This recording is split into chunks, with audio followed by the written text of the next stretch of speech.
town of Dover is lying in the valley of the River Dour, surrounded by high cliffs, and protected on the eastern side by the medieval castle on the western side by a vast complex of Napoleonic fortifications. They were designed to keep Napoleon out. They started building them in 1807, and by the time the Napoleonic Wars were over in 1815, they just stopped building them anymore. But this is a direct result of its geography. That is the closest point between France and the UK, which has between the English Channel, which has helped keep out invaders successfully since after 1066, when the Norman conquest occurred.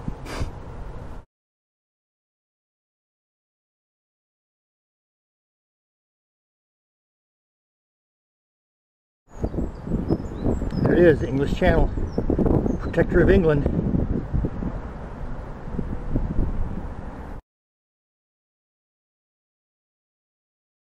Areas, but with that comes a small risk, particularly across the Brecon Beacons, of perhaps a few showers to end the day. Now most of us will have a dry day and a dry night to come tonight. Some clearer skies around across the northern half of the country in particular, and it's here will be a distinctly chilly night. Temperatures low enough for some ground frost to take us into tomorrow morning from the North Midlands northwards. But with those clearer skies comes some sunnier weather for more.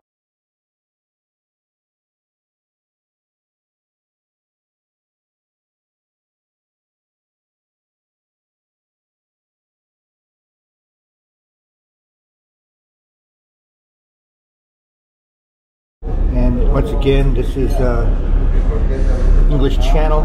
This has protected England for centuries. Hitler tried to invade, each unsuccessfully. Up on top of the cliffs there, you can see the castles built during the Napoleonic Wars. And it's about a 90-minute crossing only on ferry. But when you're trying to move an army across these straits, which can be oftentimes very dangerous, it becomes a daunting task indeed.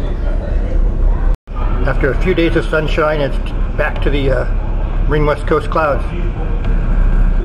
The thing that changed the most since my last trip across the channel 12 years ago is the increased security, of course.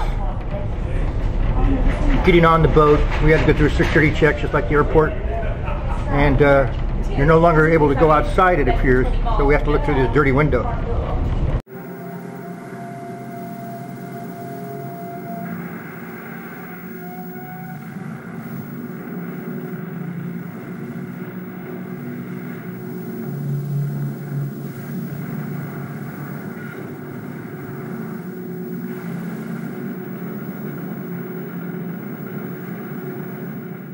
Belgian army compressed into a small space and, weary of battle, laid down its arms.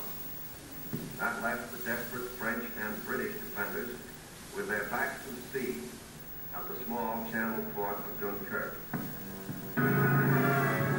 One of the greatest disasters in history seemed in the making. An entire British army faced annihilation. But out of the fog and the mist dropping the channel came a strange armada. A navy craft, fishing boats, pleasure yachts, anything that would float. The seagoing people of Britain had come to rescue their army. High overhead, British fighter planes fought the Luftwaffe to a standstill.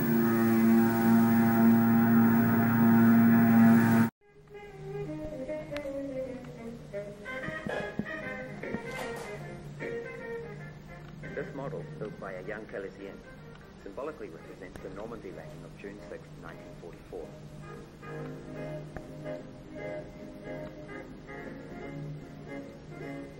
You can see Saint-Mère-l'Église with a parachutist hanging from the bell tower, Oak Point, the cliff climbed by the American Rangers, and all kinds of boats and landing craft used by the Allied forces. The walls are hung with the flags of the Allied countries that participated in the conquest of Europe.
Following the German attack of May 10, 1940, the French 7th Army, billeted in the region, penetrated into Belgium and Holland. The German armoured division, led by Generals Guderian and Rommel, broke through the front at Sedan and Namur, using blitzkrieg or lightning strikes. Calais was also an essential port on the naval route to surround the Allied armies advanced into Belgium and the Low Countries. The 30th British Brigade, the Green Jackets, commanded by General Nicholson, landed in Calais on the 22nd and 23rd of May, with 3,000 men and 40 tanks. But unable to unite with the main force, he was given the order to maintain his position with 800 soldiers and French Marines. The 19th Division of General Guderian's army attacked the northern French ports, and on May 23rd, 2 tank and armoured vehicle regiments of the 10th Panzer Division, with 15,000 men commanded by General Charles, and aided by von Richthofen's Stuka dive bombers, crushed Calais beneath a deluge of bombs and shells.